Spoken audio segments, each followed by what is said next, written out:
Okay, this piece of stainless steel I have, you want as thin as possible. It's a little easier to work with. This is as thin as I could get it. Alright, that is the width of these retaining clips. This stuff is thin enough to use shears, and you can get a good pair of shears for under 20 bucks. It's worth an investment. And this is a center finding rule. If you've ever used one, you'll know what I'm talking about. Actually, it's a pretty handy little thing. It'll let you find the center of any object by the numbers run in opposite directions from the center. If this is 3.5, I know it's going to be 1 3/4 on both sides. Now that's the center of that piece. So we're going to mark that. Now we got the center. Now we're going to get the center this direction. This is 1.5 inches, so 3/4 both directions. We're going to mark that right there.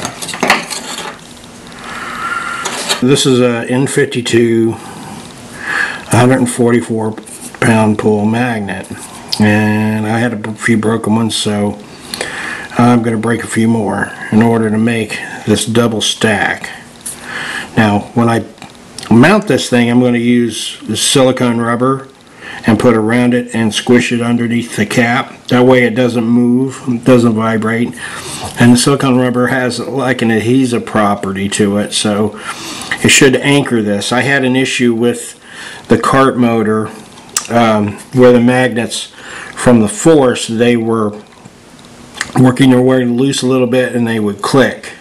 And it really doesn't affect it that much. It might actually affect the torque a little bit, but this time I want to do something about that so it doesn't make that noise when it's starting. So, and also affix the magnets to the wheel in a more secure way, other than keeping them from flying off, which the stainless steel retaining covers, non-magnetic, the magnetic field goes through them perfectly. There's no real issue using stainless steel as a cover, a retaining cover for a magnet.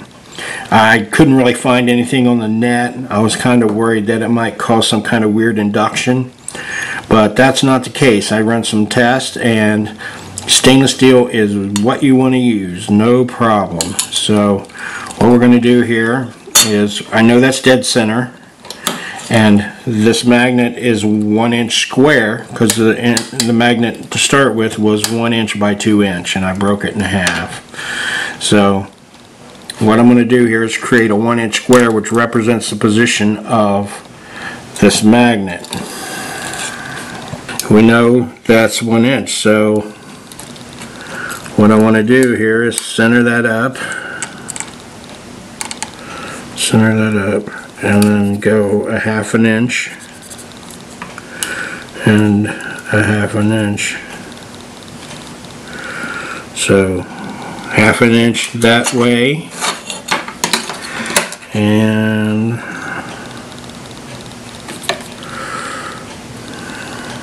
a 1/2 inch that way.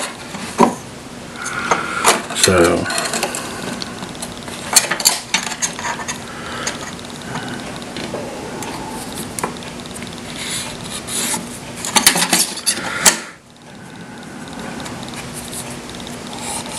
such a short line, and just drawing a line and work.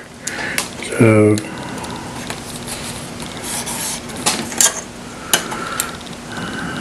we put it on a line, you should be able to straighten it up square. So, alright. So now that's where the magnet's going to sit. And what I'm going to do is I'm going to make 2 anchor points on each side. I could use 1. If I was on a serious budget, I would use 1. But in this case, I'm going to use 2. It's just going to keep this mount nice and secure, and it won't wobble on top of the wheel because the wheel's round. Obviously, if I use 1 anchor point, there's a chance this could actually flex, and by using 2, that eliminates that. So we got 4 mounting points where the magnet's going to be positioned, and what I'm going to do is we're going to cut into the sides right at those points, so I can bend these little flaps down.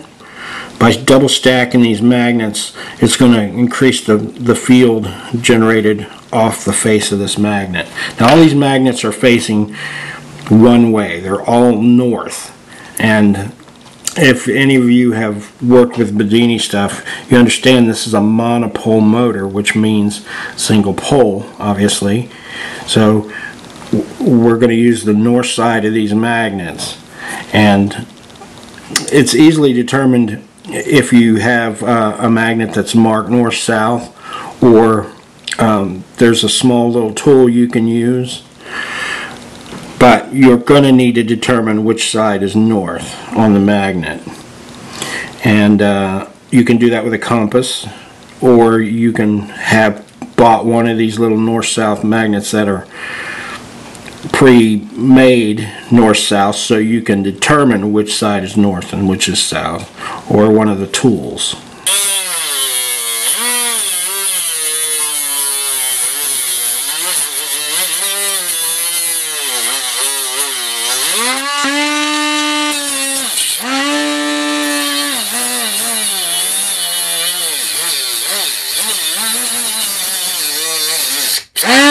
Okay, now I've got I cut the grooves in it for the sides. Now I'm going to drill, and because they're all strapped together, and I'm going to put them in a vise and drill that. You don't ever want to try to drill one flat piece of steel like that. If it hangs up in the drill, it's going to slice you up. So remember, you need to put that in a vise. It needs to be clamped down. There's no chance that this steel is going to move on you. So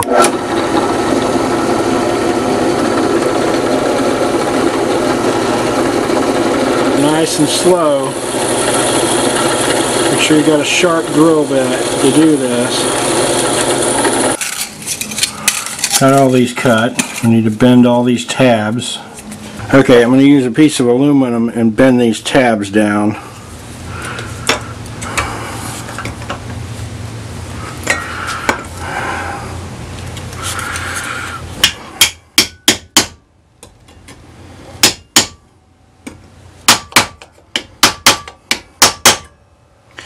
You could use anything you want to do that. It's a piece of aluminum, it's just a piece of scrap aluminum I had.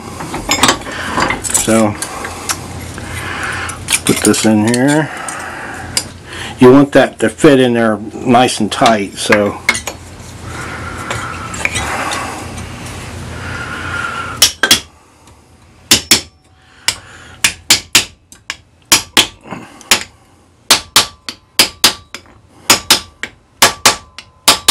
we got that shaped. I just bent the wings in a little bit so I can figure this out where it's going to have to be bent to this. Now that's just a reference point where I need to bend these pieces at, and it'll be the same on every one of them. So once I bent one of them, I can use it to determine the rest. So I marked the center of that, and there's the center line for that. So I'm going to line that up in the center line, and I'm going to bend that over that.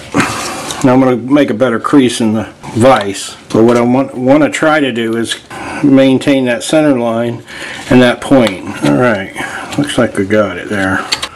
Okay, now I'll put this back in the vise. As you can see, it's real important that we make a nice even crease along there. So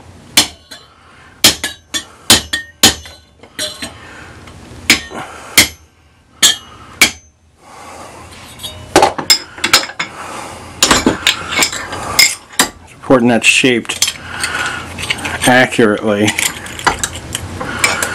Now, as you build these things, you know, if you got 16 of them to create, you're obviously going to get pretty good at making these little covers. I found one of the things that this is one of the little things I discovered that seemed to really make a difference. I felt more comfortable spinning the motor faster using these little covers than gluing the magnets on.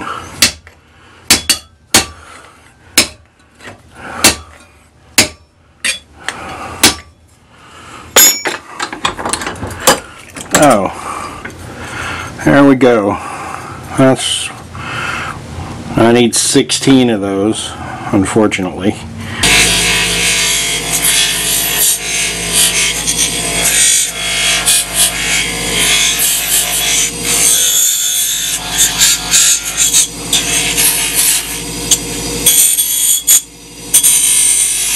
Very much wore out my little muffin wheel here.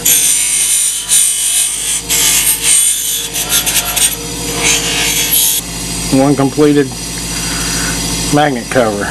Got all the covers made. We're going to start putting these covers on here. So the first thing I want to do is put a little bit of caulk, silicone. Either one will work. Well, in my case, I'm going to test that I have the right face there, and that goes on the outside. I'm going to push that down in that. This will stop it from clicking, hopefully. We want that to be dead smack in the middle there.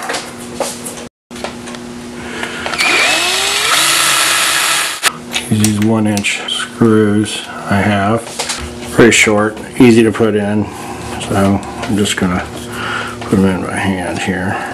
Get the other side done, so what I've done is I've driven this shaft the other direction, flip this wheel over, and now I'm going to put these screws in the other side. I've already started here, and we'll take it from there. So I want to make sure you push down on this tight, because you want those as tight as possible against the wheel. So once I went around and put all the screws, what we're going to do is bend these tabs down.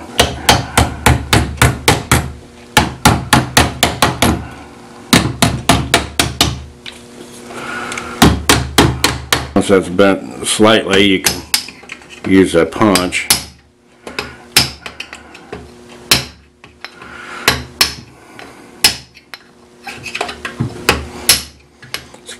Kind of tricky, but if you can see here, so you want that to fit down against there tight. That's going to hold this whole assembly perfectly aligned. So I'm going to go around and drive all these corners in, finish putting these bolts in, and move on to the next step. Okay, we're going to balance this wheel, and as you can see, the wheel is drifting in this direction. What we're going to do is we're going to offset this side of the wheel, which is the heavier side, because it's drifting this direction, with a weight on the opposite side. And if you notice, the heaviest point is at the bottom. So once it's settled, you have to determine how much weight it's going to take. The easiest way to do that is, this is the heavy side, so let's just put a little mark right there, and then the opposite side of that, we have to determine the weight. We have to determine how much weight.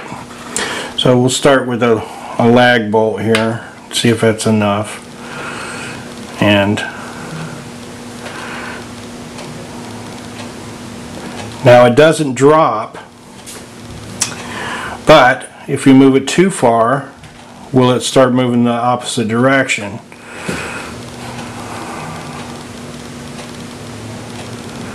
And as you can see, it's moving. This is a little too heavy. It doesn't even require this much weight to balance the wheel. So let's try a smaller screw, move it back to the point, and now let's see if that would create enough to, we can just move it over to here. And if this was heavier than this side, this would start to move down. So let's try a couple of points. Now I have a video online where I balanced a pretty off, the wheel was a lot more unbalanced than this one. It looks like one little screw next to this side is enough to balance this wheel. So once it's balanced, you should be able to position the wheel just about anywhere and it won't move, it won't drift. It drifts from the heavier side, so that seems to be just enough weight. We're going to put that right next to where that point is.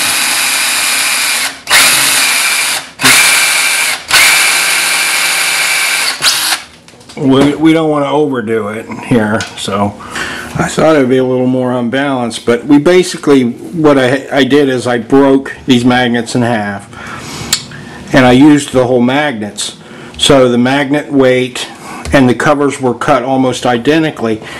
So it should have been pretty close to being balanced. If you're using off-the-shelf magnets, they're all going to weigh the same. If your covers are cut in the exact same size and drilled and trimmed at the same time, chances are you're going to be real close to being perfect. So let's see if it's going to stay that way. So what I'll do here is I'll move around each one of these, stop it, and ensure it doesn't continue to move. And if it doesn't, we should have the wheel balanced. Looks like we're good to go. So all I had to do is add one little bolt to balance the wheel, and we're good to go. So now I've got to take the frame apart again, move the shaft out, and mount the shaft back in the center. So next video I'm going to go ahead and mount this back inside. You really don't need to see how to do that. It's obvious. So